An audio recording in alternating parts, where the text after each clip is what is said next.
नमस्कार मित्रांनो, आजपासून शिवसृष्टी आंबेगाव पुणे येथे नवीन नियम सुरू झाला आहे। फक्त ऑनलाईन तिकीट असेल तरच प्रवेश मिळेल, ऑफलाईन किंवा वेळेवर तिकीट काढता येणार नाही।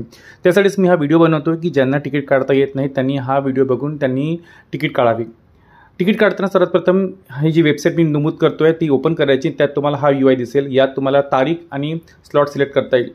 एक आहे दुपारी 3चा पण स्लॉट असतो, 4चा पण असतो। असं म्हणजे दिवसातून तुम्हाला 9:30, 10, 11, 12, 1 असे सायंकाळचे 5 पर्यंत स्लॉट आहे। त्यापैकी तुम्ही एखादा स्लॉट चूज करून जर स्लॉट अवेलेबल असेल तर बुकिंग करा।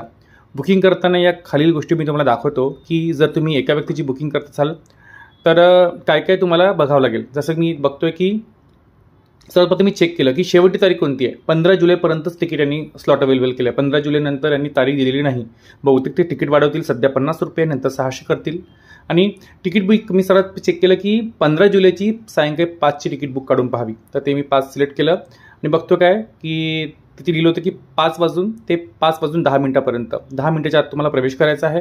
आणि बुकिंग करताना तुम्ही कितीही लोकांची बुकिंग करू शकता। सबसा एक माणसाची बुकिंग केली त्यात मला ₹1.25 एक्स्ट्रा लागतोय। जसं की GST आणि सर्व्हिस टॅक्स मिळून ₹50ची तिकीट पण म्हणजे ₹51.25 पडते। आणि त्यात काही नियम पण आहेत, जसं की तुम्ही बाहेरच्या वस्तू आणू शकत नाही खायच्या, तुम्हाला 10 मिनिटाचा स्लॉट आहे त्यात वेळ तुम्हाला यायचा आहे, शिस्त पाळायची आहे, असे खूप सारे नियम आहेत ते तुम्हाला पाळायचे आहे। आणि तिकीट बुक करताना तुम्हाला इथे नाव, गाव, वस्तू, प्राणी सोबत तुमचं ईमेल ID आणि मोबाईल नंबर पण द्यावा लागेल। म्हणजे तिकीट बुक झाल्यावर तुम्हाला एक कॉपी तुमच्या ईमेलवर येईल आणि तुमच्या मोबाईलवर या वेबसाईटवर दिसेल, तीच तुम्ही दाखवून प्रवेश करू शकता किंवा तुमच्या ईमेल ID वरून डाउनलोड करू शकता।